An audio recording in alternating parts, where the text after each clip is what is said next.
He's here. Now, broadcasting from the underground command post, deep in the bowels of a hidden bunker, somewhere under the brick and steel of a nondescript building, we've once again made contact with our leader, Mark Levin.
America, Mark Levin, our number, 877-381-3811, 877-381-3811. I notice all the networks pretty much shooting video out of Gaza and the people who are moving south, displaced from their homes. I haven't seen a single video of the Israelis who've been forced to move out of their homes from the northern border with Hezbollah, 500,000 Israelis. Why is that? Interesting. When you're president of a country or prime minister, and you're a free country, and you're surrounded by enemies, your number one job when you're attacked is to defeat that enemy.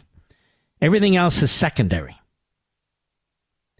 including Joe Biden's political interests and his campaign and his base. And I'm noticing, America, more and more as each day goes by, that the Biden administrations, through their usual media, CNN, Washington Post, MSNBC, the New York Times, and all the rest of them, are now talking about the ouster of Netanyahu, that he can't survive, that he can't last. They want to move him out, bring in some left-wing flunkies like Ehud Barak, who tried to overthrow the duly elected Netanyahu government for a year, because this is what they want. Now, what's interesting is, in my two shows on Fox, the monologue that I gave Saturday has received an enormous amount of interest, and people keep talking to me about it as they come up to me. And some of you may not have heard it. I don't normally do this because I only have 3 hours, and 3 hours means about, what is it, Mr. Producer, 40 minutes an hour, give or take. But I thought I'd play part of it for you now, and then after the bottom of the hour, the final part. And maybe you can see what people are talking about as well. So this is from last Saturday, opening statement, Life, Liberty, and Levin on Fox. Go. I want to talk about casualties.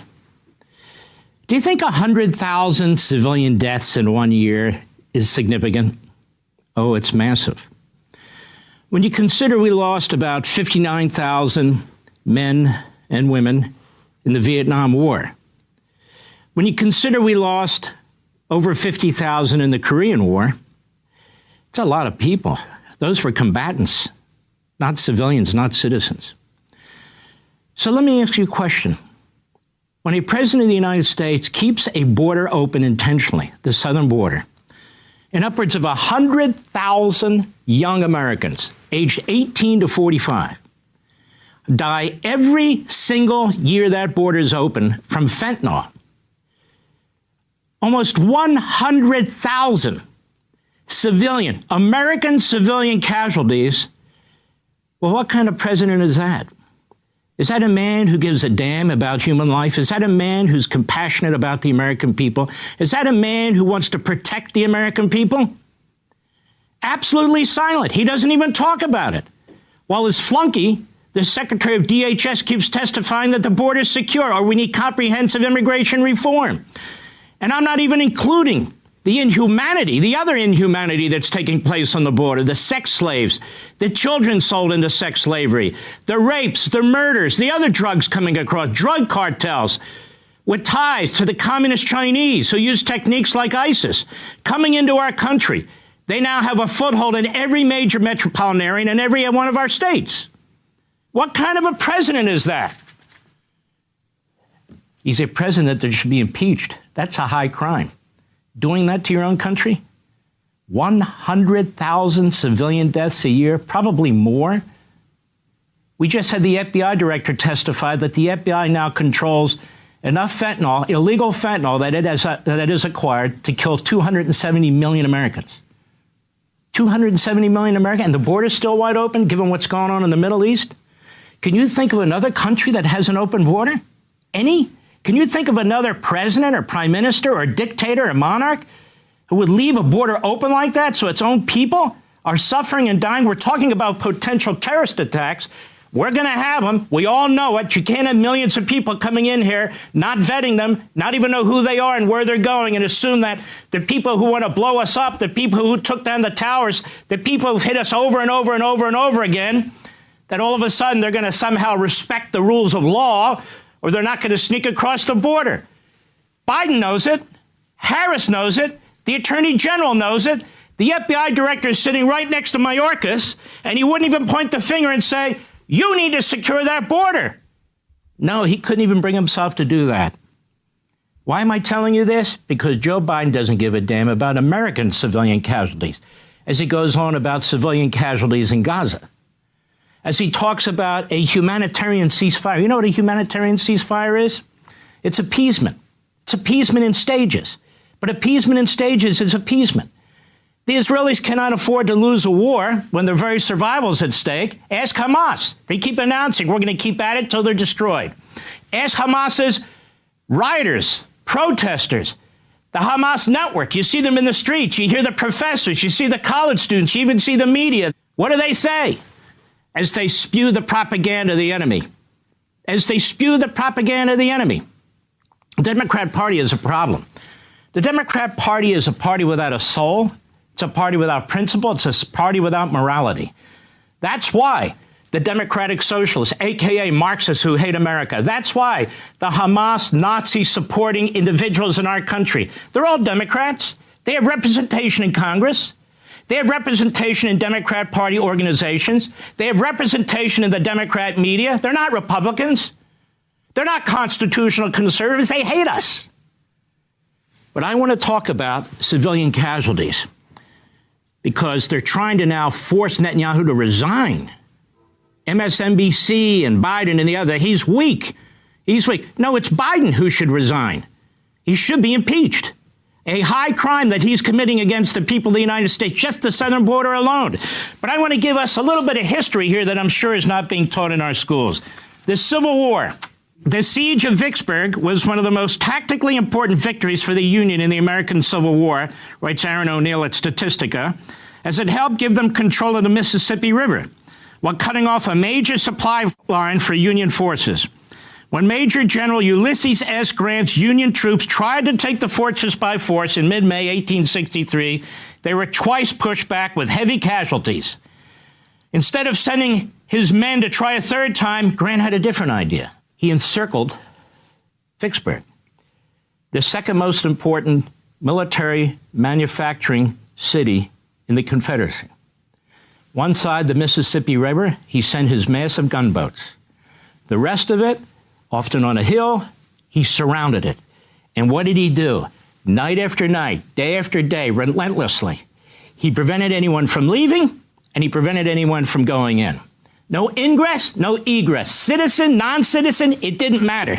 The inhabitants survived for about 40 days before running out of provisions. They couldn't get any food. Many reports claim the starving inhabitants, mostly citizens but also military, had to resort to eating dogs and rats in order to survive. Dogs and rats. Some people starved to death. Most were malnourished. It was a horrendous scene. Vicksburg Was Abraham Lincoln a war criminal, or was Abraham Lincoln one of our greatest presidents in American history? And let me ask this question. Israel needs to fight to survive. Hamas has said it wants to destroy them. Hamas is backed by Iran. Hamas is backed by Hezbollah. Hamas is now backed by Russia and China. This tiny little Jewish state with 7 million Jews up against it. Do they have a right to fight to win? Not if you listen to Joe Biden. A humanitarian ceasefire so you can provide food and medicine and fuel that the enemy, Hamas, steals. There's evidence. They're stealing fuel from the hospitals. They're using their people as fodder. The Israelis aren't doing it. The enemy's doing that. But, of course, the American media are all in. Was it really okay for the Israelis to go after one commander who helped lead the slaughter of their people with all the casualties that occurred? Do you think that would have been asked during the Civil War? So here's my question. Abraham Lincoln, in my view, the second greatest president in American history, George Washington I. Do we revere him? You bet we do. Why? Because he defeated the South, he kept the Union together, and he ended slavery. Well, let me ask you something. 700,000 casualties, 50,000 citizens died. Now, I know it's not as much as the open border that Biden has, with 100,000 Americans dying every year, but 50,000 were killed. Was it worth the battle to keep the nation together and to end slavery? Well, most of us think it was. You see, Lincoln didn't agree with a two-state solution. It was one country, no two-state solution. He could have easily negotiated for a two-state solution. He said, no, it's the United States of America. That's number one. Number two, slavery. Slavery was barbaric. Do we agree? Democrat, Republican? All of us agree? Yes. 700,000 casualties. So when the Israelis fight for their lives, for their survival, is that okay? No. No, they're the aggressor. No, they're the occupier. No, they need to be obliterated. And so they keep trying to pull Netanyahu back. They keep trying to pull the IDF back. Well, it seems to me, if it was good enough to fight, and it should be, and it was, to end slavery, well, it's good enough for the Israelis to fight for their lives and their very survival, and against this whole notion of a two-state solution, which would be their final solution. You want to hear another one? How about the Battle of Atlanta? By 1864, General William Tecumseh Sherman had come to believe that a Union victory required not only defeating the Southern armies, listen, but also destroying the South's physical ability and psychological will to continue the war. This was also the case in World War II. World War II is often called the war against civilians. Dresden, Berlin, London, Nagasaki, Hiroshima, all aimed, partially military, but all aimed at destroying the will of the people to support these regimes. All of them. And we were involved in them. Big time. Atlanta, a transportation industrial center and symbol of Confederate strength, made a prime target. So what did Sherman do? Well, he marched through Atlanta like crap through a goose. Soldiers set fire to the city, culminating when the troops set much of the downtown area ablaze during the last night in the city. Sherman had carefully studied census records to make sure his troops could live off the land before leaving Atlanta and to maintain his supply line. The Union soldiers raided farms, destroyed cotton fields and mills, slaughtered livestock, burned properties where they met resistance, and took as much food as they could carry. During the occupation of Atlanta, Sherman wrote to city officials there, "War is cruelty, and you cannot refine it." Years later, he shortened this sentiment during an address at the Michigan Military Academy. War is hell. And we've always viewed it that way, and we've always fought it that way. Two of our greatest presidents, Lincoln and then later Grant, viewed it that way. We would not have this country. We would not have ended slavery if we didn't fight the way we fight. We would not have won World War II and defeated Hitler in the Third Reich, Tojo, the Japanese emperor, and Imperial Japan. We would not have defeated Mussolini and fascistic Italy.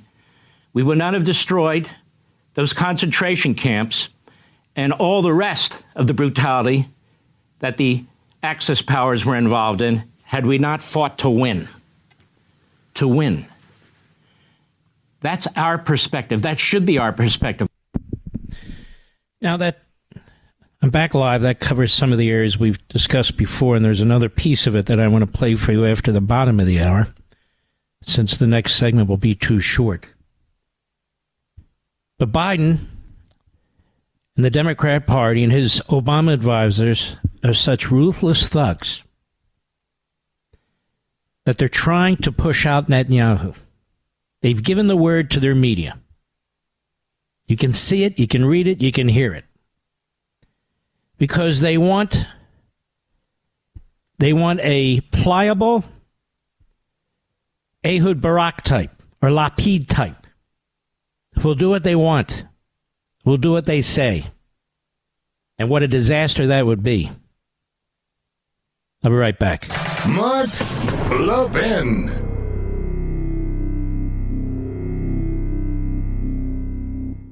Have you been waiting to buy gold as an investment? Lots of commercials out there, but who can you really trust? I didn't want to make a bad investment, but didn't want to miss the boat either. Sound familiar? Fortunately, I've got great news. If you have an IRA or 401k and want to buy physical gold to diversify your investment, eliminate fear and uncertainty from the process, get the new Gold IRA Company Integrity Checklist. It helps you evaluate and choose the best gold IRA company. To get your free IRA Company Integrity Checklist today, text Levin to 68592. That's Levin to 68592. Now, I trust Augusta Precious Metals and invested myself. Use this checklist to choose the best gold IRA company for yourself and see if you agree. To get your free Gold IRA Company Integrity Checklist today, text Levin to 68592. Again, text Levin to 68592. Text date and message rates may apply. Performance varies. Consult your financial professionals before making investment decisions and get risk disclosures at AugustaPreciousMetals.com. It's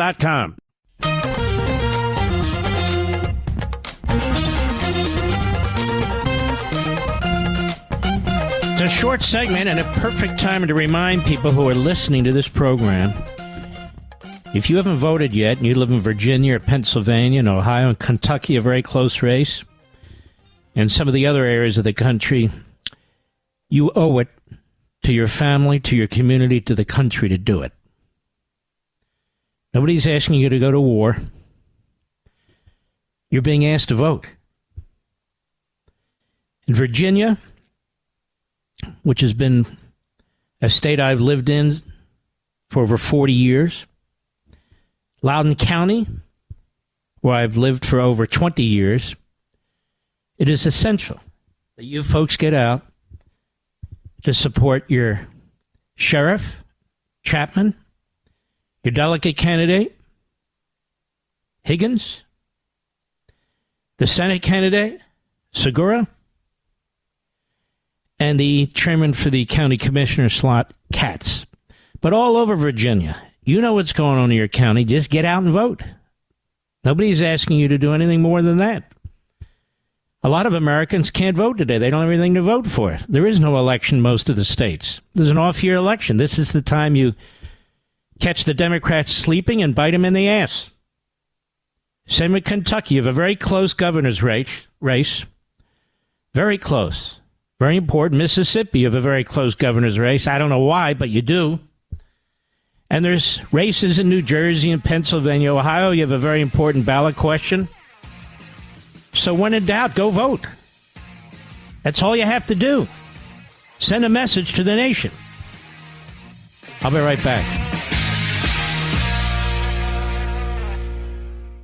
Have you been waiting to buy gold as an investment? Lots of commercials out there, but who can you really trust? I didn't want to make a bad investment, but didn't want to miss the boat either. Sound familiar? Fortunately, I've got great news. If you have an IRA or 401k and want to buy physical gold to diversify your investment, eliminate fear and uncertainty from the process, get the new Gold IRA Company Integrity Checklist. It helps you evaluate and choose the best gold IRA company. To get your free IRA Company Integrity Checklist today, text Levin to 68592. That's Levin to 68592. Now, I trust Augusta Precious Metals and invested myself. Use this checklist to choose the best gold IRA company for yourself and see if you agree. To get your free Gold IRA Company Integrity Checklist today, text Levin to 68592. Again, text Levin to 68592. Text date and message rates may apply. Performance varies. Consult your financial professionals before making investment decisions and get risk disclosures at AugustaPreciousMetals.com.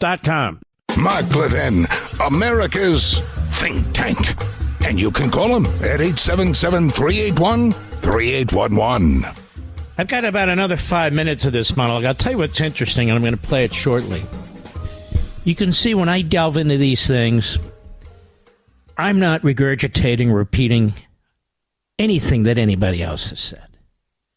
I'm an independent thinker. This is what I do, while other people are out doing whatever they do in between their times on radio and TV. But this is what I do. And I've also talked at some length now over the past few weeks, few months on this program, but a few weeks on Fox and elsewhere, about the real Islamophobia, where it's occurring, how Muslims have killed more Muslims than anybody else has killed Muslims, how Arabs have killed more Arabs than anybody else has killed Arabs. And it's starting to resonate on Fox and talk radio, and it's very, very important that it does.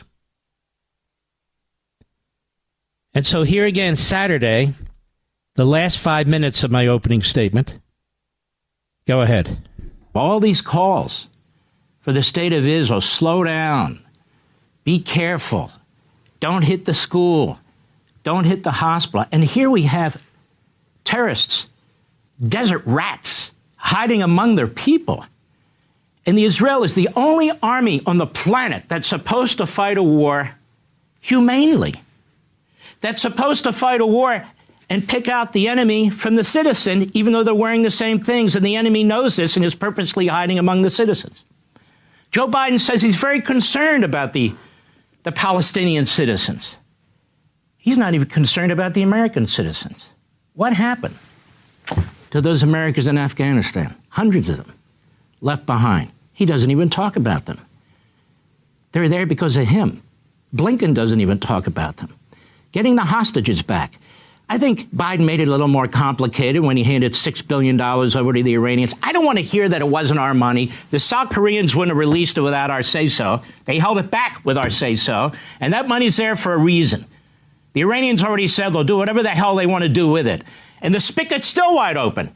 $1.5 billion a week going to the Iranian Nazi regime that's funding Hamas, that's funding Hezbollah, that's funding the Houthis, that's funding the attacks on America.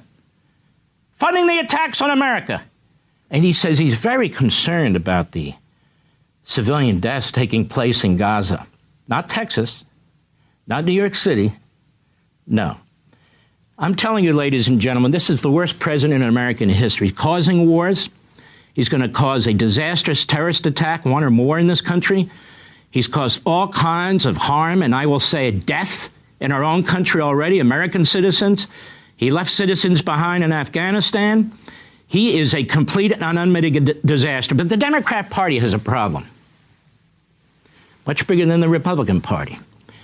The Democrat Party, as I've written it, not only hates America, but what is the Democrat Party? The Democrat Party is basically an unprincipled organization that seeks power for those who run it. And that's why you can have in the Democrat Party overwhelming number of Jewish voters, overwhelming number of Muslim voters, overwhelming number of voters who will support and are Hamas versus an overwhelming number of people who support Israel, voting for the same candidates. How can that be? Well, let me ask you. The climate change Marxist fanatics who are destroying our ability to produce oil and coal and natural gas, steel and aluminum, who are hollowing out the industrial heartland of our country. How can the Democrat Party represent working class Americans, union and non-union, and at the same time represent the psycho-radical left sitting in their office buildings or their Ivy League school offices dictating how they're going to destroy the industrial heartland? How is it that they both vote Democrat? Because they have a corrupt media, a propagandist media with demagogic hosts. The New York Times covered up the Holocaust, and now it is the mouthpiece for it. It's the propaganda wing of Hamas in the United States. Same with our big networks. Same with so much of the American media. That's how the Democrats get away with it. That's how Biden gets away with it. And at the same time, they call Republicans and conservatives racists. In fact, here we have an article from CNN. White House announces national strategy to combat Islamophobia.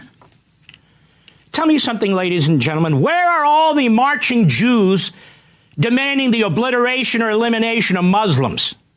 Where are they? What city are they in? Where are all the universities and colleges promoting Islamophobia? Or are those Jewish students running into libraries and into attics, locking themselves up, fearful for their own lives and violence? Where are all the pro-Israel, pro-Jewish professors, tenured professors, going on and on about how the Muslims are occupiers overseas? But there is Islamophobia, and it's horrific. It's horrendous. It's just not in the United States. It's in the Muslim and Arab countries. More Muslims are being slaughtered and have been slaughtered by other Muslims than anybody else and anywhere else on the face of the earth. And it's going on as I speak. Whether it's Yemen, whether it's Iran, whether it's Iraq, Syria murdered over 500,000 of its own people, Muslims. The Palestinian Authority murders its own people. Hamas murders its own people. Hezbollah murders its own people. It's Muslims slaughtering Muslims. White House announces national strategy to combat Islamophobia. Now, why have they done this? Two quick reasons. One, because part of their base is very upset that Joe Biden gave a speech that he's standing with Israel, which, by the way, he's not. He's doing as little as possible. Mark, he's giving them arms. Every president has provided them with arms. But he's also provided their enemy with $70 billion. Let's see. $3.4 billion versus $70 billion. Seems a little out of whack to me, doesn't it, you, America?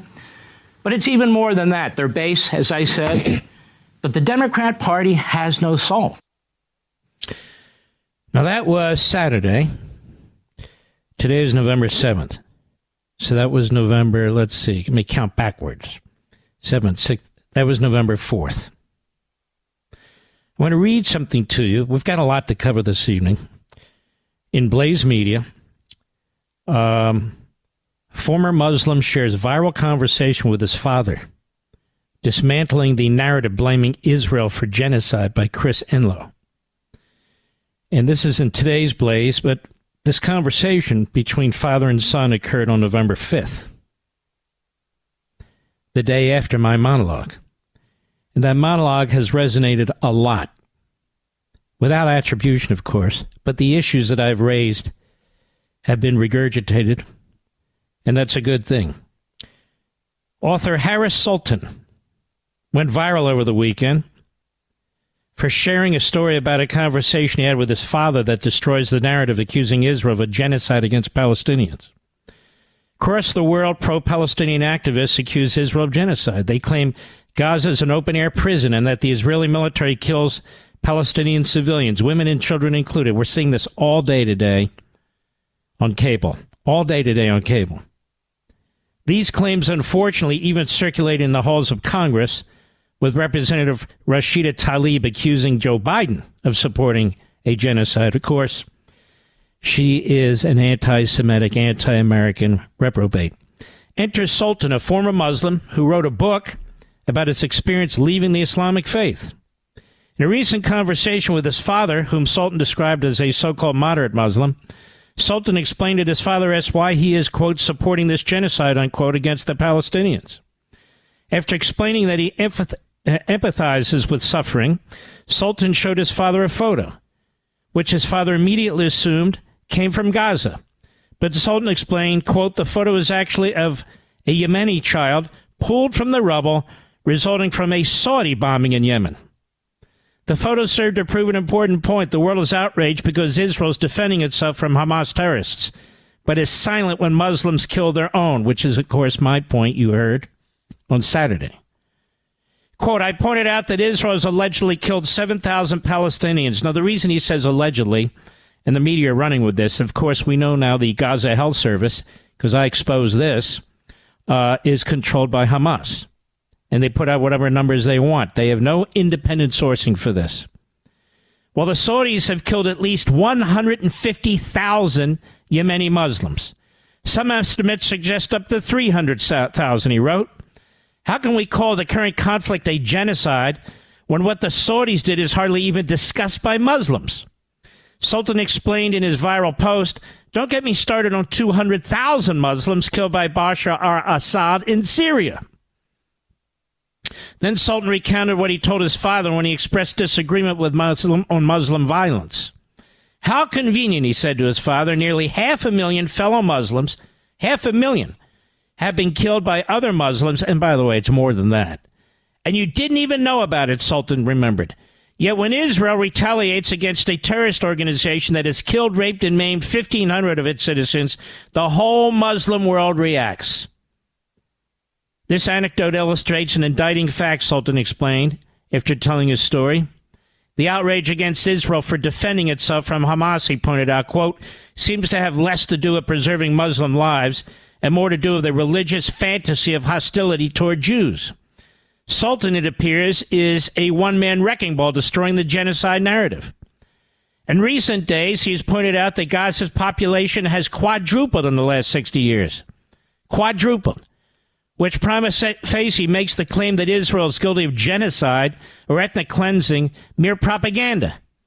Reminded people that Hamas's leaders live luxurious lives, and we talked about this last night, while Palestinians in Gaza are subjected to abject poverty, and highlighted how the Western world, which claims to care about Gaza, never protested when exponentially more Muslims died in other Middle East conflicts.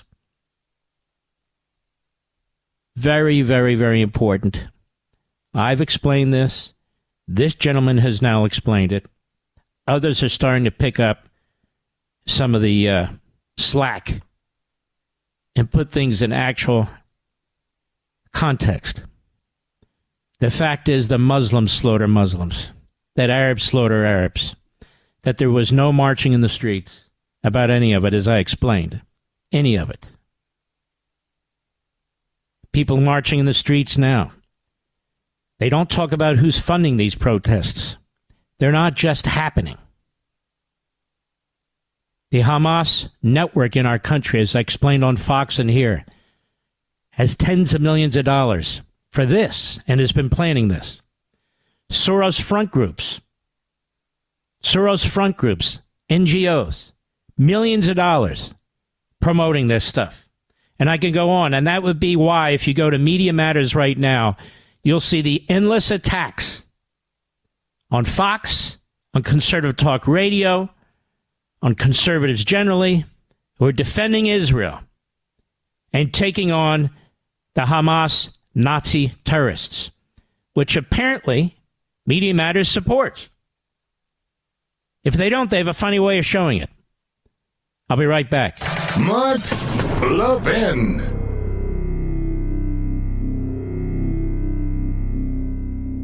Have you been waiting to buy gold as an investment? Lots of commercials out there, but who can you really trust? I didn't want to make a bad investment, but didn't want to miss the boat either. Sound familiar? Fortunately, I've got great news. If you have an IRA or 401k and want to buy physical gold to diversify your investment, eliminate fear and uncertainty from the process, get the new Gold IRA Company Integrity Checklist. It helps you evaluate and choose the best gold IRA company. To get your free IRA Company Integrity Checklist today, text Levin to 68592. That's Levin to 68592. Now, I trust Augusta Precious Metals and invested myself. Use this checklist to choose the best gold IRA company for yourself and see if you agree. To get your free Gold IRA Company Integrity Checklist today, text Levin to 68592. Again, text Levin to 68592. Text date and message rates may apply. Performance varies. Consult your financial professionals before making investment decisions and get risk disclosures at AugustaPreciousMetals.com. You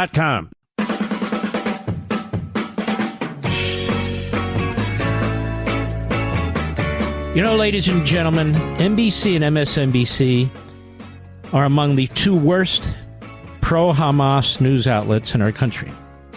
Well, what else would you call them? Well, that's what I call them because that's what they are. Over at MSNBC, there's a guy by the name of, let's see, what is his name, Mr. Producer? We have the audio there. Mehdi Hassana. We played this video several weeks ago and talked about it. And do we have time now, Mr. Producer?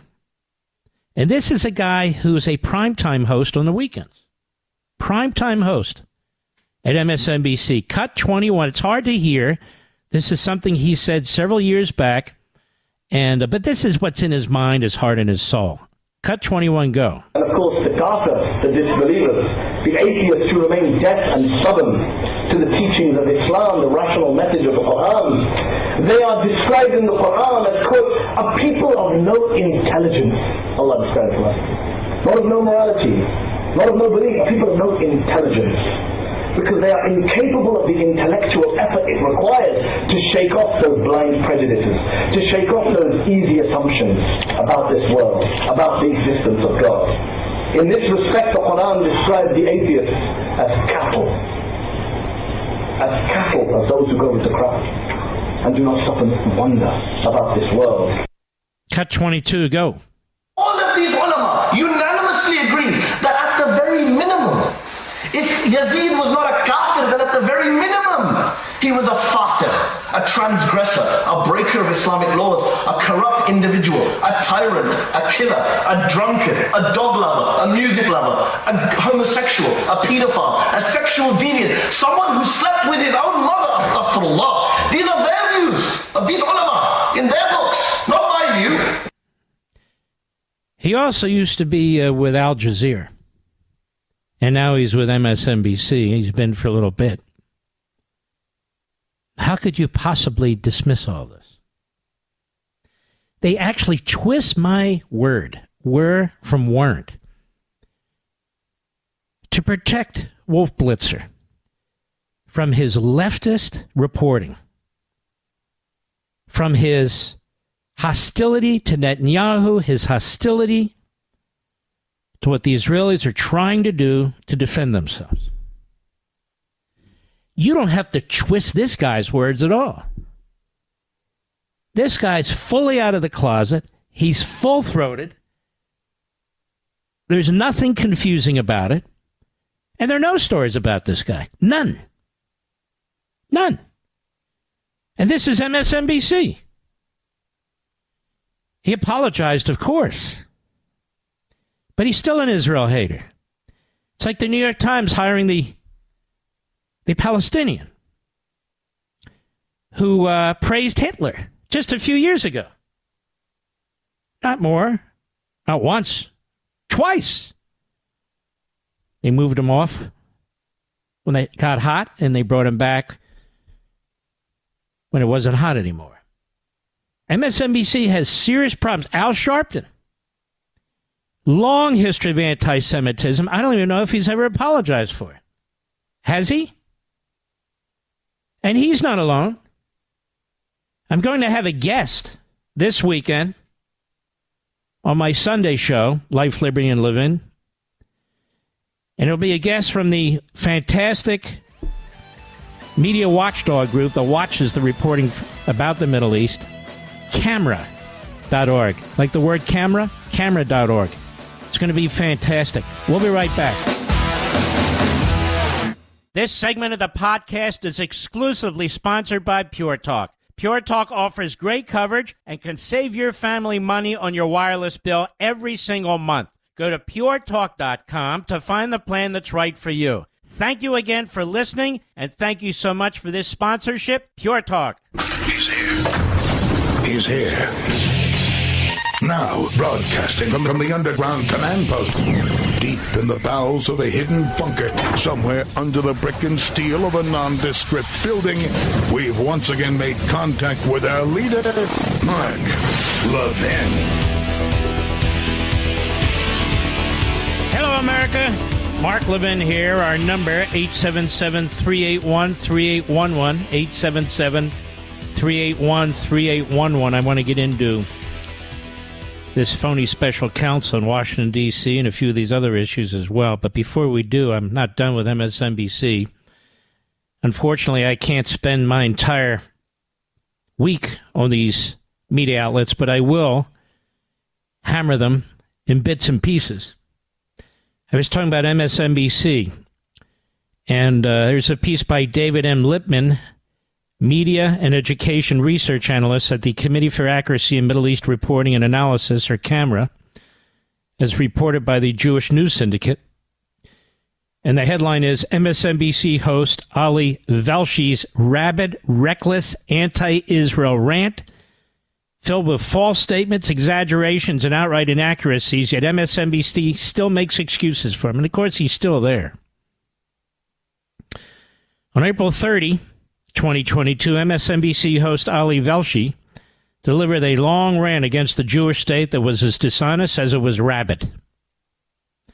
The monologue was riddled with false statements and exaggerations that betray Velshi's willingness to twist the facts to fit his preferred narrative.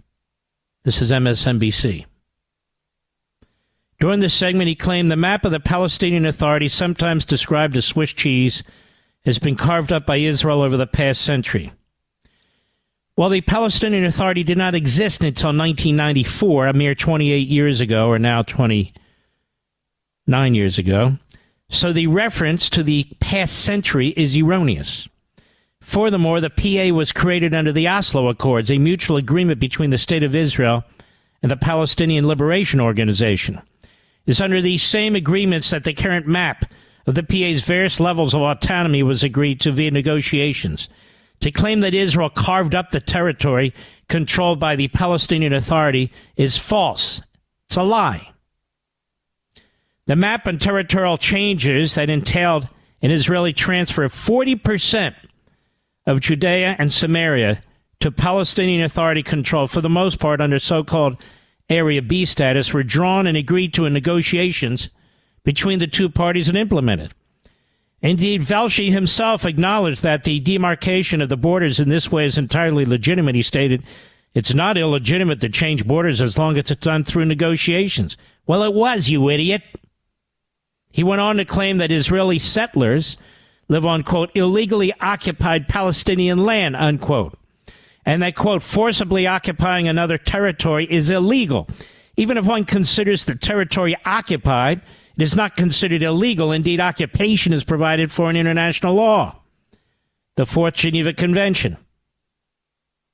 Camera has had this error corrected on numerous occasions by outlets like CNBC, the New York Times, The Independent, and Bloomberg. The claim that Israeli settlers live on Palestinian land is also incorrect under the Oslo Accords, and he goes on. But I would even go further. They're not settlers any more than Native Americans are settlers on the land in which they were the indigenous peoples. You can't be a settler if you're an indigenous person on your own land. Judea and Samaria are Jewish land and areas going back 4,000 years. And so he goes on about this guy, Velshi. He called Israel the leading occupying force in the world. This MSNBC clown. Now, what metric did Velshi make this statement in terms of land area? Western Sahara is 10 times the size of the entire state of Israel, including all the disputed territories. In terms of length of time, China's occupation of Tibet preceded Israel's capture of the territories by more than a decade and a half. In response to Cameron's request for corrections, MSNBC made various excuses for Velshi's disconnect from factual reality, such as that he didn't in fact make factual assertions, he spoke in shorthand. Now this guy's another Israel hater, and I call him out by name. Hey, look, folks, I don't care who you are, what your faith is, could be Jewish, what your parents went through, what your children go through, what your aunt goes through, what your background is. If you're on air and you're saying certain things, or if you're a reporter for a newspaper and you're writing certain things that are intended to make a statement, intended for public digestion, you don't get a pass. You don't get a pass. Nobody gets a pass. It needs to be addressed. MSNBC, Al Sharpton. It's incredible. Why does MSNBC hire all these people? And there's more of them. Why does it do that? NBC's no better, but You even have Andrea Mitchell. She's horrific. Absolutely horrific. In the way that she asks questions, then flops a question mark on the end of them. She doesn't really want questions answered. She's asking the question in a way to get the outcome that she wants. That's what she's doing. Here's another one. Times of Israel. Ooh, who could it be? Let's think of the lineup there. Could be any of them. MSNBC host, this is from June 9, 2018, but ladies and gentlemen, they're all over the place. Joy Reid criticized Jews, Ariel Sharon, and old blog posts. Embattled MSNBC host Joy Reid embattled my foot. Published posts on her now defunct and deleted blog mocking a lavish bat mitzvah, criticizing the late Israeli Prime Minister Ariel Sharon and suggesting the U.S. had no stake in the terrorist threat from Iran. The 2006 posts on the Reid Report, criticizing bar and bat mitzvah celebrations and addressing Iran, were first reported by the Daily Caller. They did a fantastic job. Wasn't first reported by CNN and Jake Tapper, assuming he was there. He was at ABC before that. Certainly not by Media Matters. Media Matters doesn't mind anti-Semites and bigots as racists, as long as they're Democrats. Mr. Producer, you went on that site today. Did you see any attack on Rashida Tlaib? Nothing. Why? Because they're a Soros operation, that's why. They follow other reports since December about a series of controversial posts on her log, shuttered log now. Reid, who was the weekend host of MSNBC, AM Joy, and of course she's been promoted to a prime time slot weekly, has since apologized for posts considered homophobic. She has this in common with the president of Media Matters, by the way. Another promoting a 9/11 conspiracy theory, and an illustration superimposing Senator John McCain's head onto the body of the 2007 Virginia Tech shooter. Can you imagine, Mr. Producer? You see how they broom the past of these people, and they're sorry, oh, they didn't mean it, oh, they were young, and then they're back? You damn right I'm going to keep calling this out. Iran's president may be nutty, she said, but to my knowledge, he hasn't said he wants to destroy America. Mohammed Ahmadinejad has called for the destruction of Israel. Perhaps for Charles Krauthammer and other neocons, there's no distinction. But there certainly is a distinction for me, for American taxpayers, and for the United States military, which is pledged to only defend the U.S. Israel has a quite well-armed military of its own, don't you know? Daily Caller also found a post apparently written in response to the lavish 2005 bat mitzvah party of Amber Rittinger, daughter of entrepreneur Lauren and J.R. Rittinger.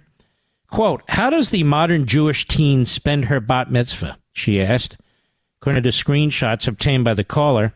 Answering a no question, Reid wrote, why with Herb Gotti and his soon-to-be rudderless label icons, Ashati and LaRue, plus Amarin, about $500,000 of your parents' cash. That's how. Oh, and you use the night to launch your own clothing line, too. Bling, bling. The bat mitzvah featuring the performers named in Reid's tweet was widely reported and ridiculed in the Jewish media at the time. But in addition, posts obtained by JTA, which is a very left-wing Jewish site, contemptible in many ways, nonetheless. Reid addresses media coverage of Judaism in Israel and expresses both political and personal distaste for Sharon, who at the time of her writing was hospitalized. He was dying from a stroke.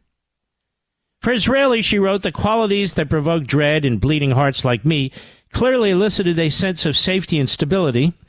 I've never been a fan of Ariel Sharon. He remains, in my mind, a rather thuggish figure, eternally linked to the Sabra and Shatila massacres, which by rights should have driven him from public office.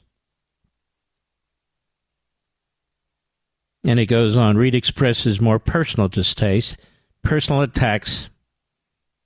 In a blog post about President George W. Bush, his 2006 State of the Union speech, Reid wrote, You got to love the Jew cam. The Jew cam? You got to love the Jew cam, she wrote, that seeks out Joe Lieberman like a laser-guided missile every time anyone mentions the word Israel. Reid also references, quote, a black guy cam that finds John Lewis at any mention of civil rights, an Obama African cam, and the Laura Bush cam. When asked for comment on Reid's blogs, an MSNBC spokesperson sent a previous statements from Reid and the network about her log. In her statement, Reid expresses regret. They always express regret, don't they? The anti-Semites, the American haters, they always express regret. And so many of them wind up at Comcast, on MSNBC, or on CNN and other places. Unbelievable. We're going to tackle this part of the time on Sunday when we have the great former ambassador to the United States from Israel, Ron Dermer, and also a top person at camera.org, CAMERA.org, that can give you chapter and verse about CNN, MSNBC, Washington Post, New York Times, and all the other contemptible, phony news platforms. I'll be right back. Mark Levin.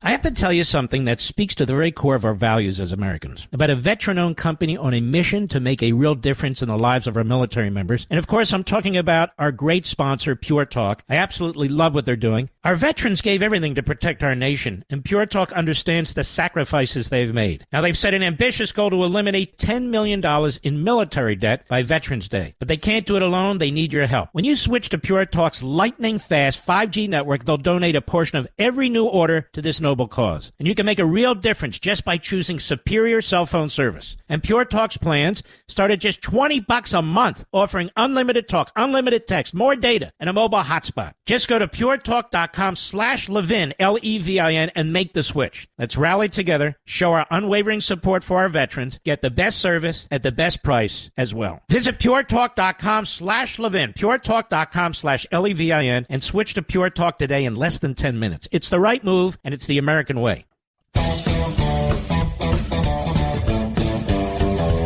Here's Netanyahu on ABC's World News Tonight, last night, with David Mier.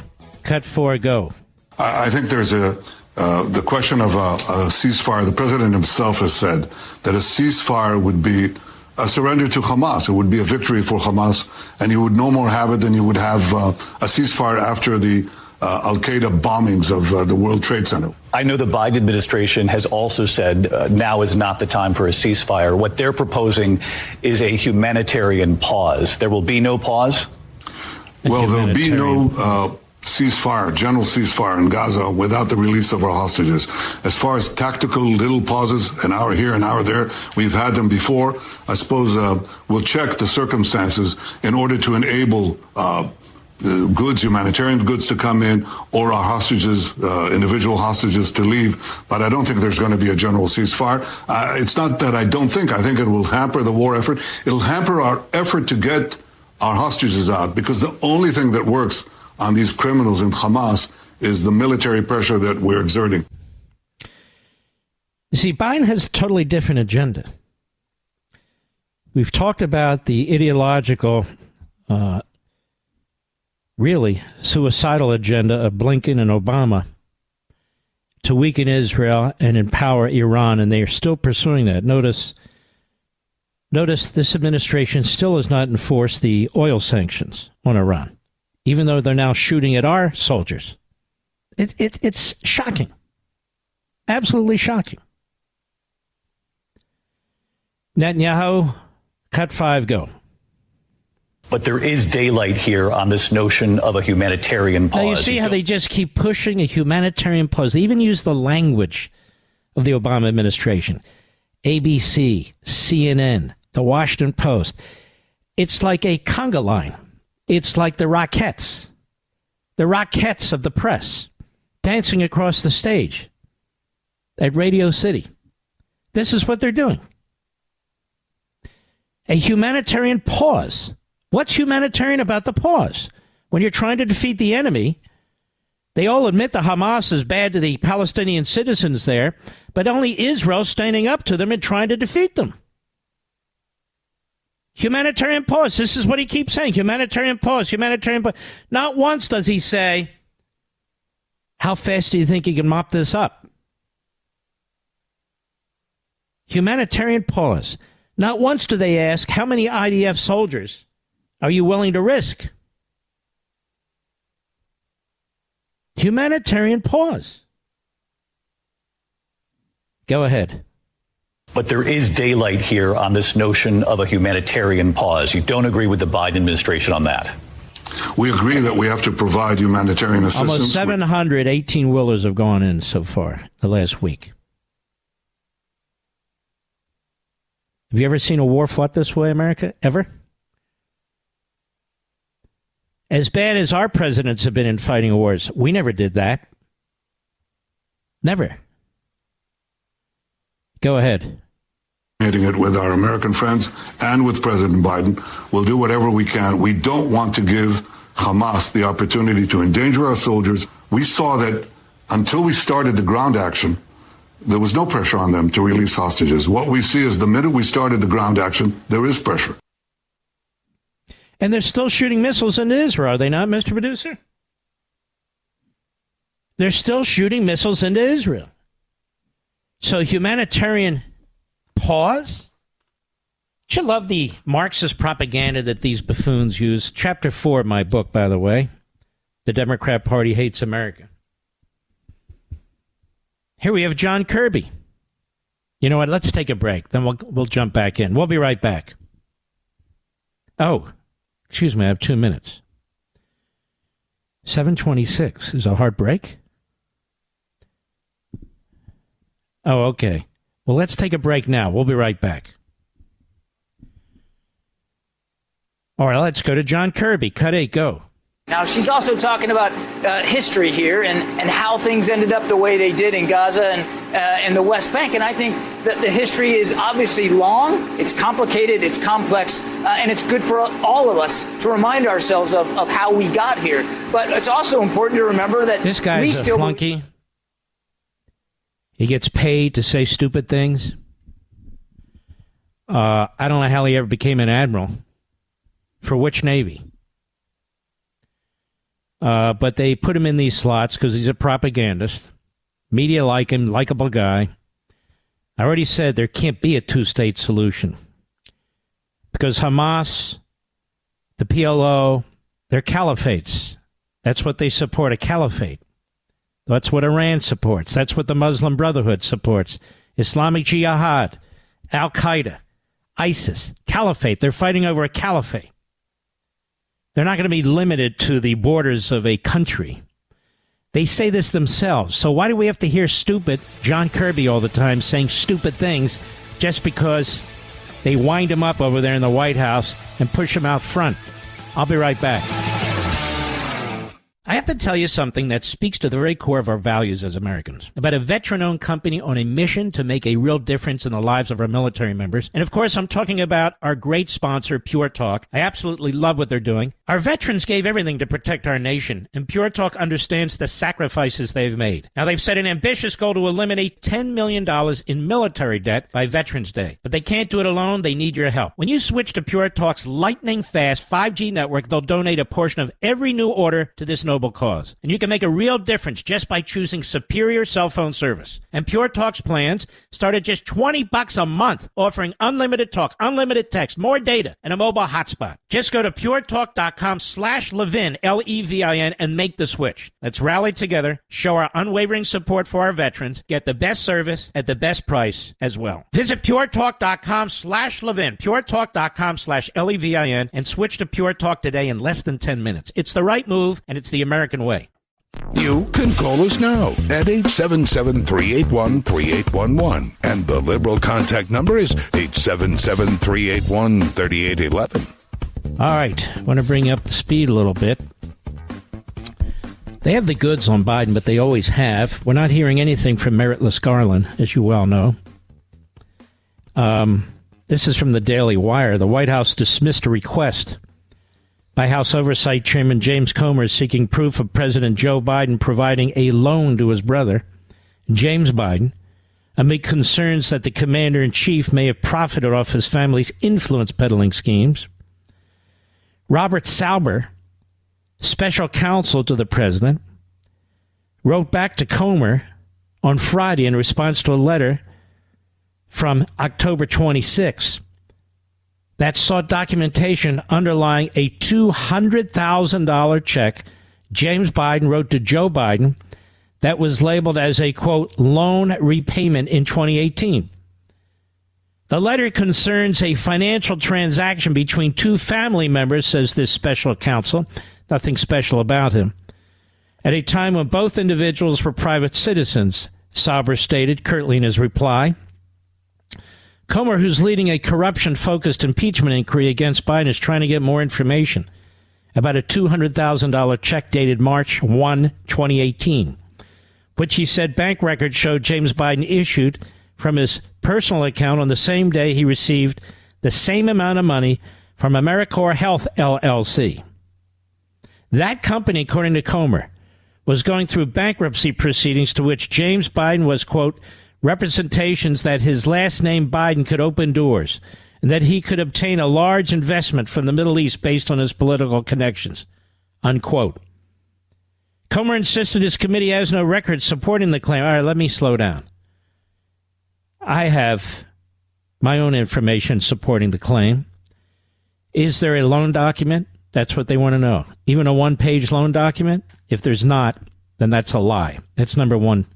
Number two, if there is a loan document, was it provided that Joe Biden had to pay any interest? Because if Joe Biden doesn't pay any interest, and the IRS tells you what the minimal amount of interest is on a loan, then it would have been a gift to Joe Biden, and it should have been reported as a gift to Joe Biden. That's number two. Number three, my big bugaboo. Joe Biden's family members are representing foreign entities, foreign governments, under FARA. Neither his brother, nor his sister-in-law, nor Hunter have signed up as agents. And that was used against some of Donald Trump's closest supporters and confidants. It never really had been used before, but they used it now against some very good men. Paul Manafort, I think they used it against Roger Stone, but whomever. 200,000. But Mark, Biden's not representing these interests. Biden is benefiting from these interests. He knows he's getting his money from Hunter and Joe and Jim. He knows they're not FARA registered agents of foreign governments. And so what does that make Joe Biden? A conspirator to violate FARA. And this is on top of the phone calls and the meetings and the golf outings and the dinners and all the rest as it piles up. There's also another check, $40,000. Same thing, pretty much, $40,000. And, of course, he gets protection from Jamie Raskin, who's a complete reprobate. Anything Donald Trump did was impeachable and should have sent him to prison for the rest of his life. Raskin, who's used to these Stalinist-like inquiries since his father was a huge fan of Stalin. And as they say, he's a chip off the old block. He definitely is. But I have a different question that's not being asked, and I don't get it. Once again, where's the special counsel? There is enough information here. We call it a predicate. There's predicates everywhere. They're flying around like mosquitoes. Predicates everywhere. And yet no special counsel appointed by Merrick Garland. He doesn't even show his face. That threshold was met a long time ago under the regulation, and they will not appoint one. And speaking of special counsel, Jack Smith. Jack Smith is on the loose. He is rogue. He is Stalinist as well, of course. It's the nature of the beast over there in the Democrat Party. He's demanding a broader gag order on Trump, even though the existing one is pathetically unconstitutional. And he's now making filings because there was a very smart filing, very smart by the Trump lawyers saying, hello, everything that Donald Trump did while he was president was protected. You can't now go back and say, that's not executive privilege after the fact, and go after a president for things he did, which we believe they argue is constitutional and legal, and so do I. But now, because he's a private citizen, say that protection for that period of time and the things you did during that period of time are no longer protected. And so Jack Smith writes basically an op-ed piece for the New York Times and the Washington Post, because the guy's basically an idiot. He's basically a schlub, but he's got the power and the tools of the federal government. He says, well, this is a different situation. No president has ever done anything like this. Hey, idiot. It's executive president. Don't give me this no president crap. Joe Biden's doing it as we speak. He's a crook. Oh, and also, Smith says, and by the way, Smith operates after one of the Obama judges strips President Trump of his attorney-client privilege protection. Remember all this? We still haven't seen that secret opinion by that Obama pathetic, phony judge who had been the chief judge of the D.C. district. Of course, she would be. We haven't seen that. So he's stripped of attorney-client privilege. He's stripped of his First Amendment rights, which means he's stripped of due process. And his lawyers are told they have to prepare for a trial in 4.5 months, despite millions of pages of documents.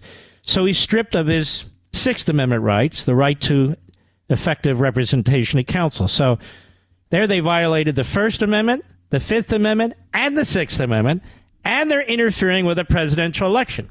So tell me, who should be on trial here? Who's running an insurrection here? Biden, Garland, who's clearly in the witness protection program now, Smith, and Chunkin. They're the ones running an insurrection. It's dressed up as a courtroom. It's dressed up as justice. It's none of those things. I've explained this before. They create a Potemkin courtroom.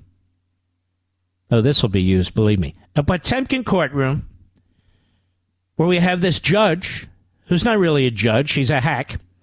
We have this prosecutor who's not really a prosecutor. He's a nut.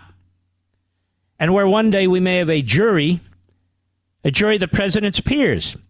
If he were a Democrat, since 94% of the people in Washington, D.C. voted against Donald Trump. Isn't this sickening? I think it's sickening, Mr. Producer. Do I owe you anything, by the way, before I keep plowing ahead, because I'm getting my second wind here. Not that I need one. And then, of course, now there are photos of the crackpot elected Democrat judge in this civil case who already ruled before Donald Trump even walked into the courtroom, or his lawyers did, that Donald Trump was guilty as charged. It's just a matter of figuring out how much he owes and whether he can do business in New York. They do these things, right? In front of the Klieg lights, right in front of us. And it's, oh ho, hem ho, who cares? Oh hum. It's shocking. And it's going on all over the country. And by the way, they're trashing that judge again in Florida. All the usual Marxist operations like Salon. Real commie operation. But more. Because the judge is a real judge. She's playing it straight by the book. And she's making decisions on motions. She's not a take a look at this Chunkin. She insists that this trial be held before the general election. She insists it be held during the primaries. The first date is a day before Super Tuesday, all intentional. And then she tells Trump to shut up. So here you have a presidential candidate who's told to shut up, can't defend himself, can't attack the prosecutor. He's running for president, so they're doing everything humanly possible to cripple him. But you know what? Here's the thing. Many Americans are onto it. But here's my concern, and I mentioned this to you months ago. They want them to have that scarlet letter of convicted felon. Remember that? And you even have them talking about it now, the Democrat Party pro-Hamas media. That's what they are. If you're not against Hamas, then you're pro-Hamas. Can't be partly against Hamas, use their statistics, use their propaganda, and then pretend you're a straight shooter. You call them as you see them. No, you're not. You're pro-Hamas. It's like saying you're, look, I'm calling them as I see them with the Nazi Germans. No, you're pro-Nazi. But the point is this. They want that scarlet letter because the media say it's one thing, they don't like Biden. They might vote for Trump, but if he's convicted felon, it's going to be very difficult for some of these people to vote for him. So that's the game plan. That's the game plan. I'll be right back. Mark Levin.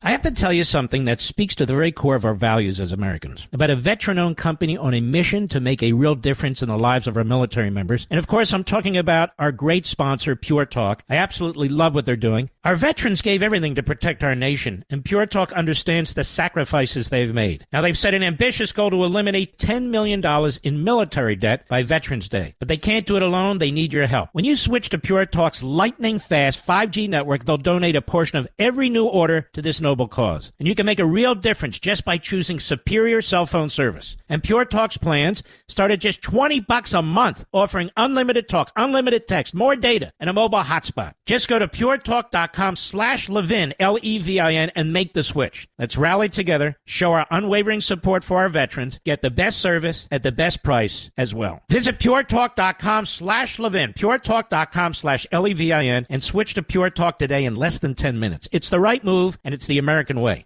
We have our buddy Ted Cruz on next hour, by the way.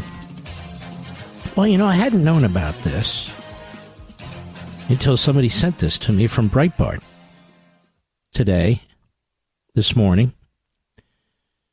Jim Jordan, censorship org, election integrity partnership was created at the Department of Homeland Security Agency's request. Now, this is really unbelievable.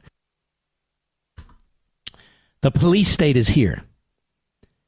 Jordan has released further evidence of the collaboration between the federal government and private institutions to censor the First Amendment protected speech of Americans, including new files that show that the infamous election integrity partnership, you understand this is in my book, The Democrat Party Hates America, which targeted social media posts for censorship during the 2020 election, was created at the request of the Department of Homeland Security under Joe Biden. And one of the examples of the censorship machine in action shared by Jordan is a request to censor a tweet by President Trump, including a link to a Breitbart news story. The Election Integrity Partnership is a consortium of 4 organizations: Stanford Internet Observatory, Atlantic Council's Digital Forensics Research Lab. Oh, it sounds so professional. The University of Washington Center for an Informed Public. Representative Dan Bishop, in a hearing of the House Homeland Security Committee earlier this year, played a clip unearthed by the Foundation for Freedom Online showing the Atlantic Council casually discussing the EIP's, quote, partners in the government, most particularly those at DHS. Okay, so who were they monitoring? Who were they trying to squelch and censor, Mr. Producer? Let's take a look at the list here. Looking at the list. News outlets targeted by the EIP included Breitbart News, Fox News, the New York Post, Epoch Times, as well as the social media accounts of prominent conservatives Charlie Kirk, Tom Fitton, Jack Bospiek, Mark Levin, James O'Keefe, and Sean Hannity, among others.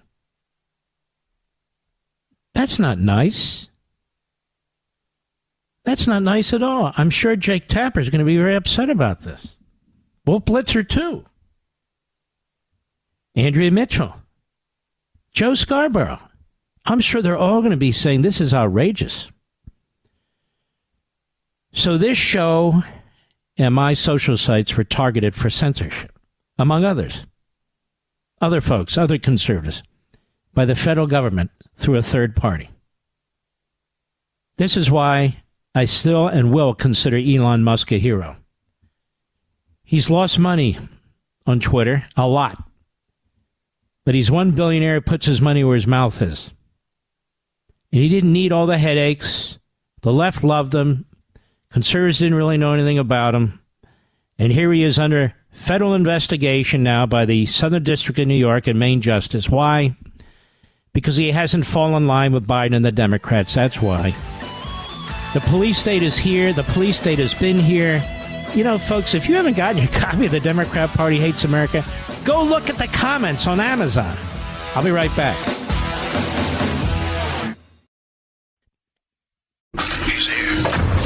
He's here.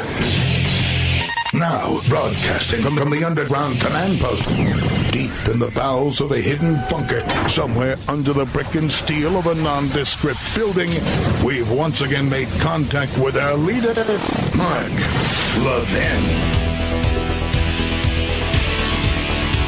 Hello, America. Mark Levin here. Our number, 877-381-3811,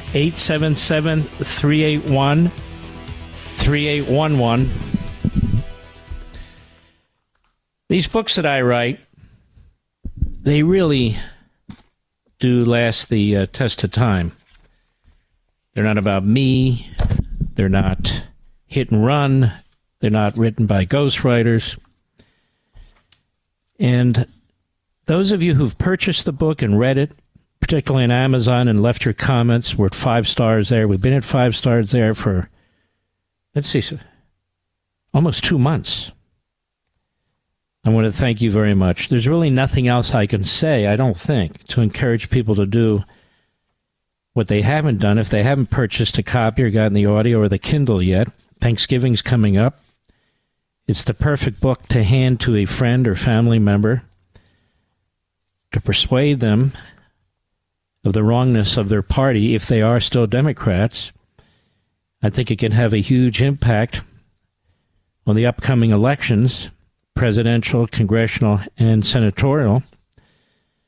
And I think especially Chapter 4 will be effective in explaining the use and abuse of language, how totalitarian regimes have done that. I did an enormous amount of research on this, and there are certain common threads in all of it.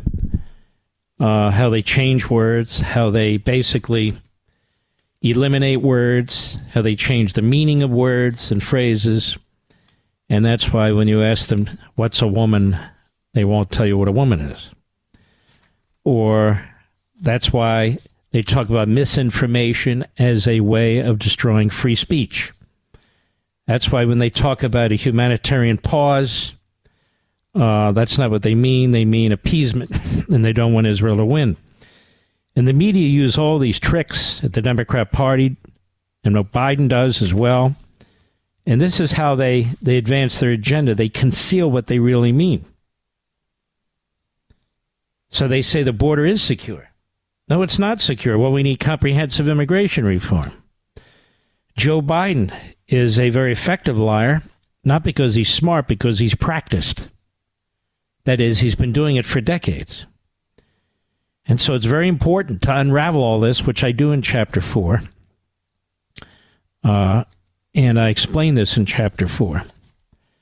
In Chapter 2 is an essential chapter, particularly for understanding how Democrats have treated black Americans from the day of slavery to today. Chapter 2 and Chapter 3 together are absolute killer chapters. And they explain how the Democrat Party has abused and exploited black people. And those chapters explain how the Democrat Party has abused and exploited Jewish people. It's doing the same to Asians and Hispanics. Those are two very, very important chapters. And the first chapter lays out the case. that really the fundamentals in the Democrat Party are not that different than the fundamentals of other parties, autocratic parties, whether they be in Russia, whether they be in China, and what have you. It's just a matter of degree. It's just a matter of level. But the mindset is similar. It's a very, very important chapter, the first chapter. And so I get into that as well. And I only mention this now because the holidays are coming up. It's probably your last chance to get it at 45% off. If you want a signed copy, you can go to Premier Collectibles. Can we put that up on our social sites, their link, Mr. Producer? I've been meaning to do it. Premier Collectibles, they only have a few thousand left out of, I think I signed 10,000. And those are perfect gifts for Hanukkah and Christmas and Thanksgiving as well, and you can get them right away. They're beautifully packaged. And that's the only way you're going to get signed copies at this point, because I'm not doing any more signing events. Chapter 5 is crucially important. It goes through nuts and bolts on immigration and the destruction of the citizen, because that's what's going on the southern border, the destruction of the American citizen. And then, of course, Chapter 6 is the war on the nuclear family, which we've talked about. Chapter 7, the war on the Constitution. And Chapter 8 really is what they've been doing to Trump. If you have American Marxism, which really lays out the entire premise for the modern-day Democrat Party, and you have the Democrat Party hates America, they're really two volumes. If you have the one, you really kind of need the other. If you have American Marxism, then the Democrat Party hates America is volume 2. They fit hand in glove. One picks up where the other left off. So American Marxism lays the entire philosophical issue from beginning to end, how they've adjusted, manipulated Marxism to apply it to various aspects of our country, Americanism. Who did it, when they did it, why they did it. And then, when you get the Democrat Party hates America, you can see how this is a corrupt party, how it is a autocratic party, in many ways a totalitarian party, today even. I mean, I just read a piece where they're censoring and monitoring, among others, me, and other conservatives, and other conservative organizations. You know, a few years ago, this would have been a shocking scandal. Today, it's acceptable because the media have thrown in 100%. The media are into this American Marxism, and they are Democrats. So if you have a copy of American Marxism, I want to strongly encourage you to get a copy of The Democrat Party Hates America and put them side by side on your shelf. Alexis de Tocqueville, when he wrote Democracy in America, he actually wrote 2 books, 2 volumes. So when we talk about Democracy in America, the book, it's actually 2 volumes. And so when I wrote American Marxism and now the Democrat Party Hates America, these are really 2 volumes. 2 volumes.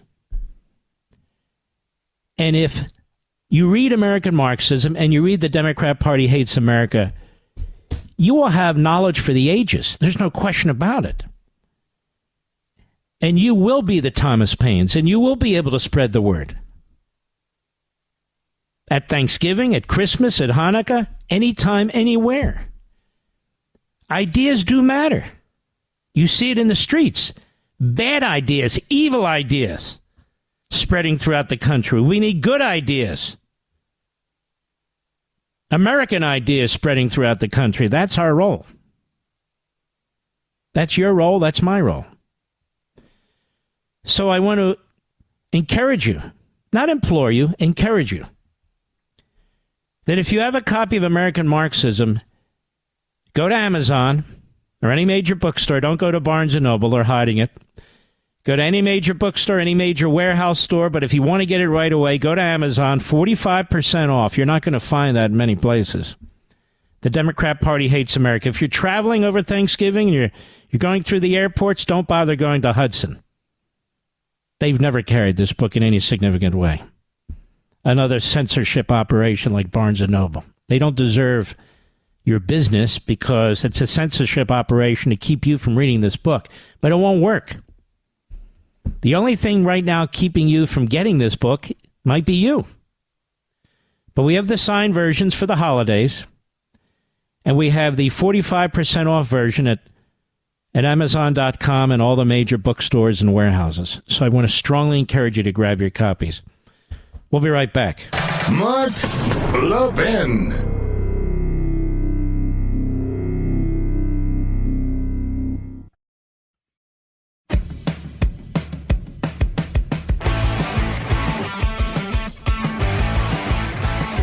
Well, it's always a pleasure to have our buddy Senator Ted Cruz on the program. Ted, how are you, sir? Mark, I'm doing terrific. Great to be with you. Well, it's a pleasure. And Ted has written a killer book, Unwoke, How to Defeat Cultural Marxism in America. Now, by now, Ted, you've probably done about 30 interviews and your head's about to fall off your shoulders. I've been through this. But that said, you have the ability to explain things like few others. So explain to everybody why you wrote this book in the first place. As you know, the very first interview I did was with you Sunday night on your show, and we spent the whole hour talking about it.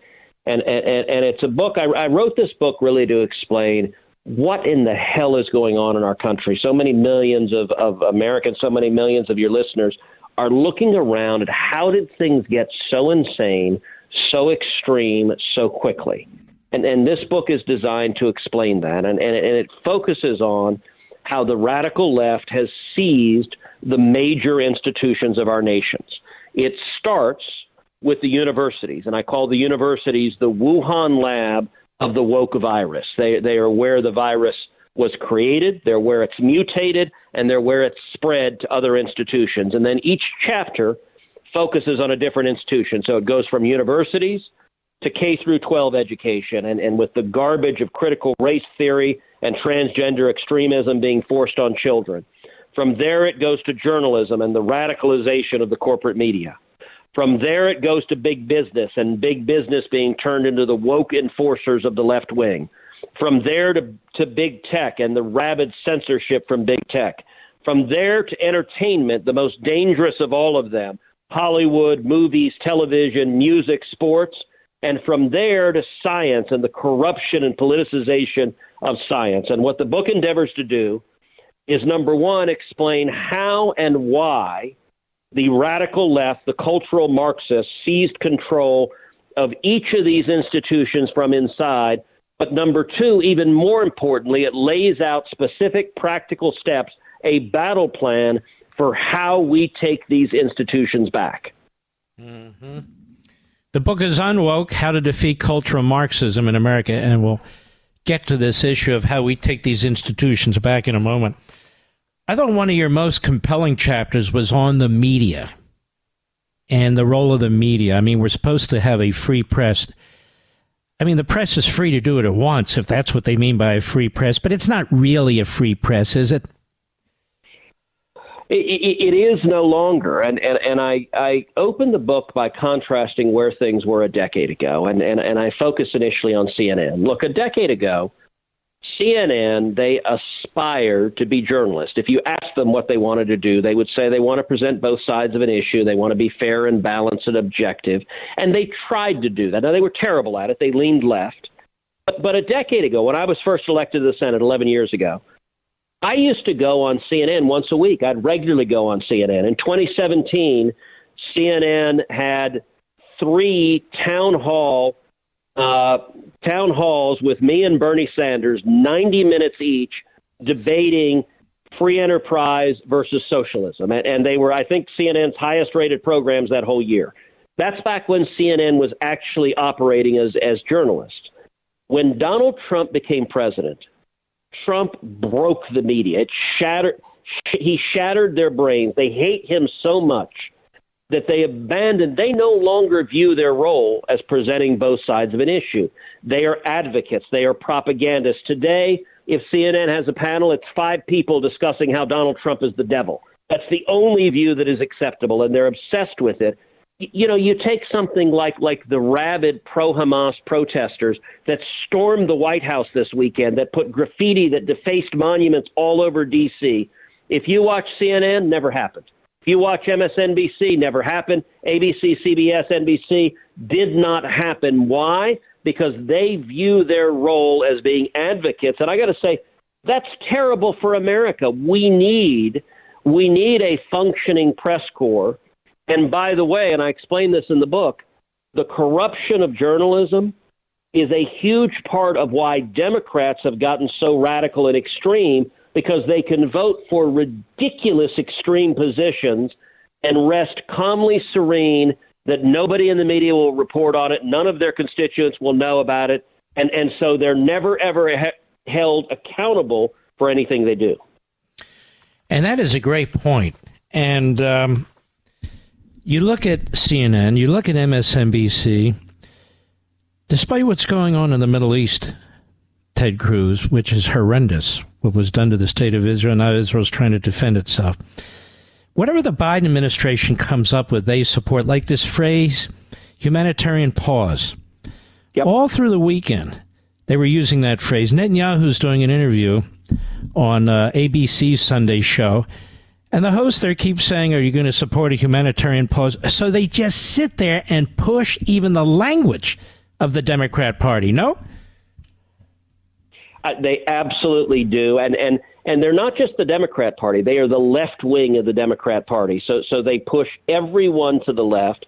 And you look at Israel, and this is something that I've outlined at great length on my podcast, Verdict with Ted Cruz.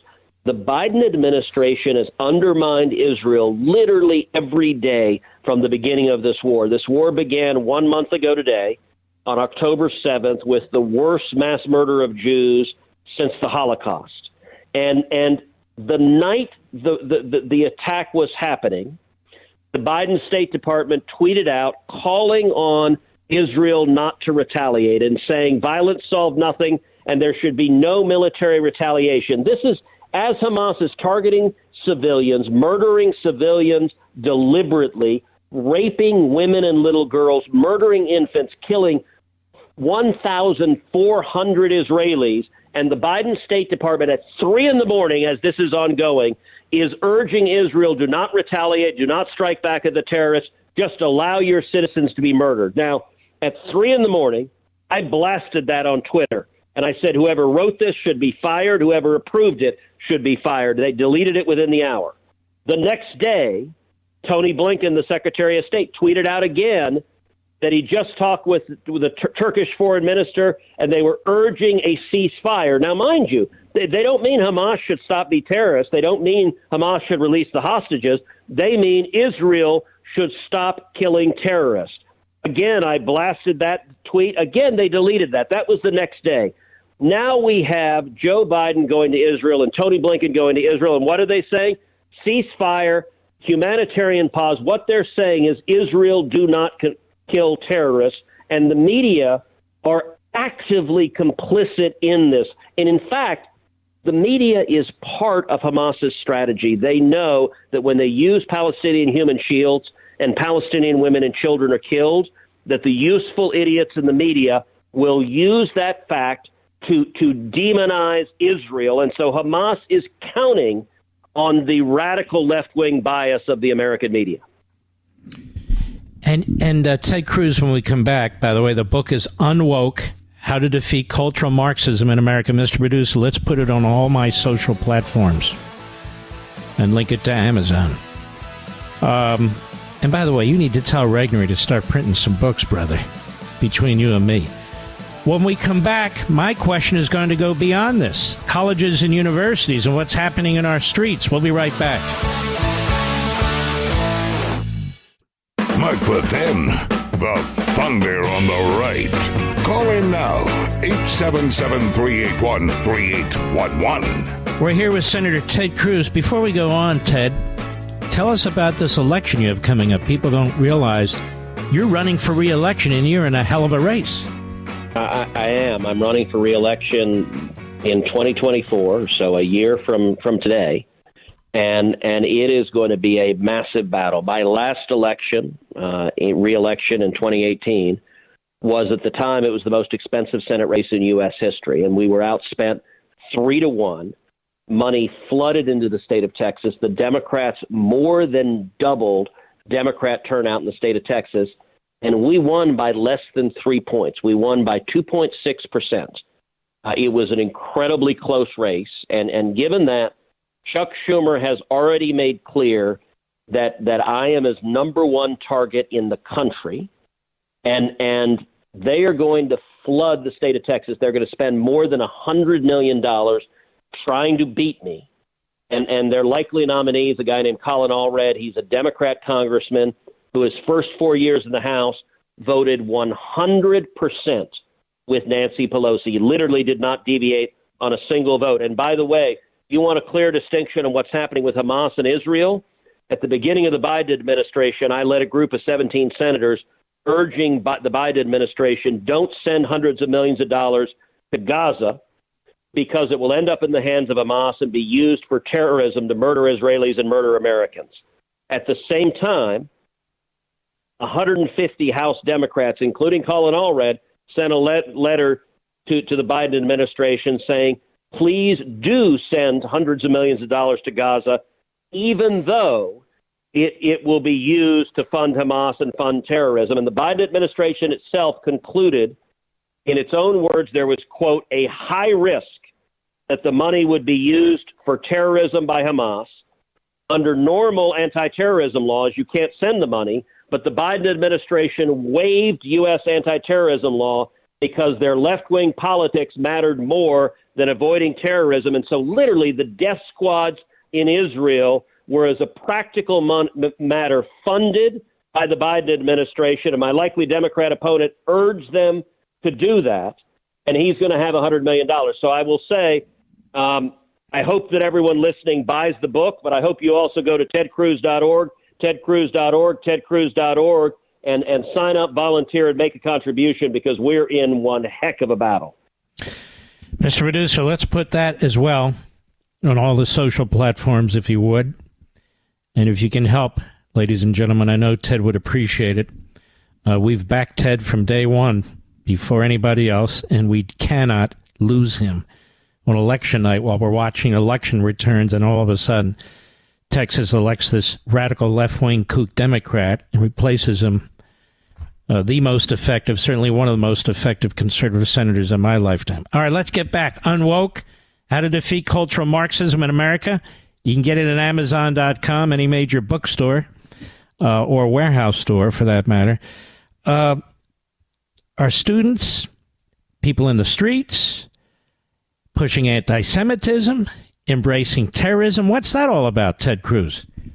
Well, it is all a manifestation of cultural Marxism. It's what this book is all about. And what I explain in the book is Marxism. What Karl Marx laid out is a worldview that views the society as a fundamental conflict between oppressors and victims. And Marx put it in socioeconomic terms. So the oppressors were the owners of capital, and the victims were the proletariat, the working class. And his solution was a violent revolution of the proletariat using government force to overthrow the oppressors and forcibly redistribute the wealth and power to the victims. Those Marxists I describe in the book became professors at elite universities in the United States starting in the 60s and 70s. There it mutated, so it wasn't just Marxism based on socioeconomic class. It became critical race theory. Same view of conflict, oppressors and victims, but this time based on race. Then it transmogrified to gender and gender identity and sexual orientation. And you know, just a couple of weeks ago, I was meeting with a very, very successful tech entrepreneur in Silicon Valley who has historically leaned left. He's been a Democrat. And he was asking me, he said he was horrified by the rabid anti-Semitism on the left, whether the squad in the House for these crazed anti-Israel protesters on college campuses threatening Jewish students. And he was asking, where the hell did this come from? And I explained, I said, listen, in the modern extreme left, Jews are coded as oppressors, and Palestinians are coded as victims. And so accordingly, the cultural Marxists, they are rooting for the Palestinians to engage in violent revolution, the violent overthrow of their oppressors, the Jews. And it's why you see organizations like Black Lives Matter openly cheering on the Hamas terrorists. It's why you see 35 student groups at Harvard putting out a ridiculous, bigoted, anti-Semitic statement that every murder, every rape, every atrocity carried out by Hamas terrorists is 100% the fault of Israel. That is the conclusion of this rabid Marxist ideology, and it underscores the need. We've got to take these institutions back. It's incredible. And if we can't take them back, shouldn't we at least start defunding aspects of them? Yes, yes, yes. Cut off the money. And one of the best things we're seeing is we're seeing donors at major universities cutting off millions of dollars, saying if you are going to breed a bunch of rabid anti-Semites, if you're going to refuse to protect your Jewish students. Look, I saw a video at Harvard, my alma mater, of a Jewish student walking along being surrounded by these rabid anti-Semites harassing him, threatening him. And where the hell is Harvard University? Anyone who does that to any student ought to be expelled immediately. And yet these university administrators are so woke that they're not willing to protect the safety of the Jewish students on campus. By the way, Ted Cruz, am I wrong? Because I'm doing the radio show. Did the Democrat governor win re-election in Kentucky? It certainly looks like it. I don't know that they've called it, but according to the New York Times right now, he's at 52.7%, and Daniel Cameron's at 47.3%, which is really heartbreaking, particularly given I don't know how that happened in Kentucky. That's disappointing. Well, isn't he a Mitch McConnell protege? He is. Isn't he exactly the kind of candidate from a philosophical point of view that Mitch McConnell wants to run in every state in the union? Look, it is certainly the case that Mitch McConnell believes that the way you win elections is with lukewarm candidates, with candidates who don't stand for anything. And I don't mean this to be critical of Cameron. I like Daniel personally, but Mitch's approach is he wants Republican candidates who stand for nothing, and that the only thing they campaign on is, well, Democrats are worse than we are. I think that's a disastrously failed approach. But my point is you're right, because Trump won Kentucky by over 20 points. Yes, and this gentleman who seemed to have all the credentials is attorney general and so forth, and he loses. And this is prototype. This is a prototypical candidate, nothing personal to the man, not at all. But this is the prototypical candidate that Mitch McConnell wants running in every state. And then he blames the Tea Party, or he'll blame Donald Trump, or he'll blame somebody else when they don't get the victories that they insist on. Why doesn't he ever get behind the conservatives rather than whining all the time? That's just me. You don't have to answer that. It's a massive problem. I emphatically agree, and I'll tell you, it's one of the reasons why I need the help of your listeners in my race. So in 2018, while I'm facing the most expensive Senate election in U.S. history and being outspent 3-1, that cycle, Mitch McConnell's super PAC spent $300 million supporting Republicans nationally. You know how much he spent in Texas? Zero. Not a damn penny. And I was in a race I won by less than 3 percentage points. But frankly, our leadership would rather a Democrat than a Republican who actually stands up to leadership and fights for conservative values. And it's why my base of support, look, I would not be in the Senate, Mark, without you. And when I ran in 2012 and no one thought I had a prayer, you would have me on the radio and you would say, we're doing a Levin surge. And I'd sit there on my phone and I would get an email for every online contribution, and my phone would just explode with thousands of contributions that people would go to tedcruz.org. It was powerful, and your voice is desperately needed.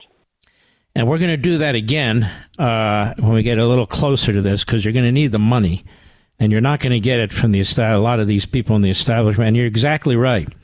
McConnell and his ilk would rather purify the Republican Party, purify it, than be in the majority. And then when they fail, because the American people, I'm going to be honest, particularly Republicans, are more conservative than much of the Republican leadership. Yeah, they want some action. They want some, undoubtedly.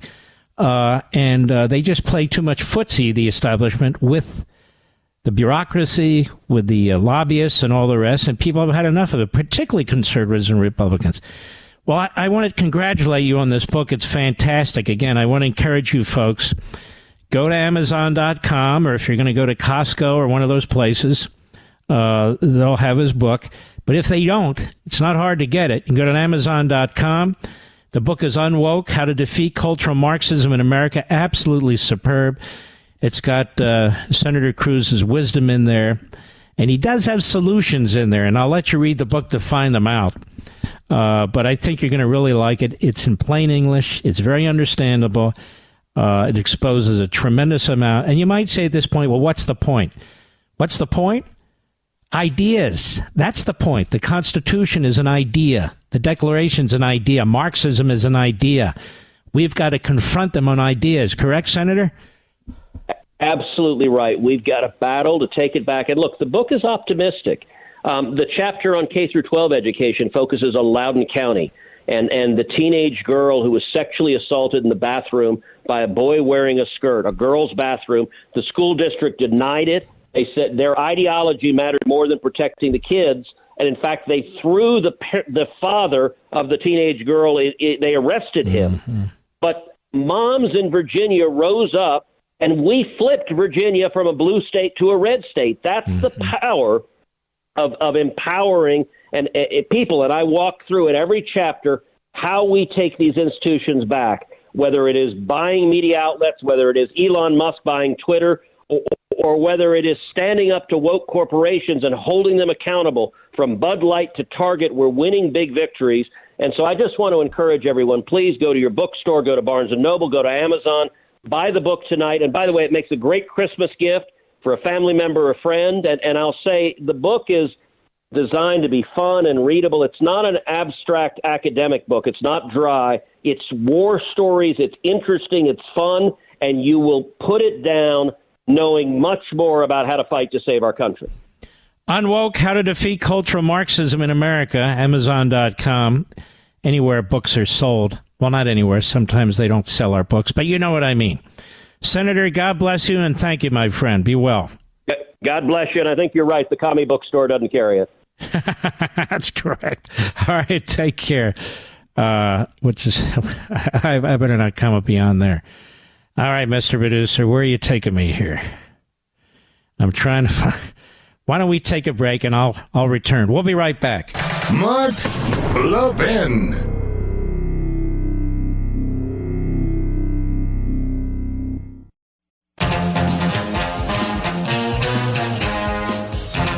Rather than rejecting conservatism, these rhinos, they're throwbacks to Gerald Ford. That's what they are. Nothing personal against Gerald Ford. They're throwbacks to Chris Christie, to Chris Sununu. They may be able to work it through in a particular state here and there, but they do not represent a movement, predictable principles, create enthusiasm and motivation for our voters, or for any voters. I'm just being honest. And you cannot win majorities this way. Mitch McConnell's been around too long. He tried to destroy the Tea Party. He's tried to destroy MAGA. He voted for and supported Gerald Ford over Ronald Reagan. How wrong can you be, ladies and gentlemen? I'd intended to get to some callers today, and we'll do our best to do that tomorrow, because I know you've got a lot on your minds out there. And I want to, again, tell you, if I don't tell you enough, and I think I do as much as I can, how I appreciate you folks in the audience, particularly at times like this, when it seems like the world is collapsing around us, when some of us can't even sleep at night, we're so upset about what's taking place, especially in our own country, as well as in other countries. This is where we come together. This is where we are. We are the nation's town hall meeting. And I want to salute all of you and all of our heroes, all of you. And thank you and God bless you, and I'll see you tomorrow.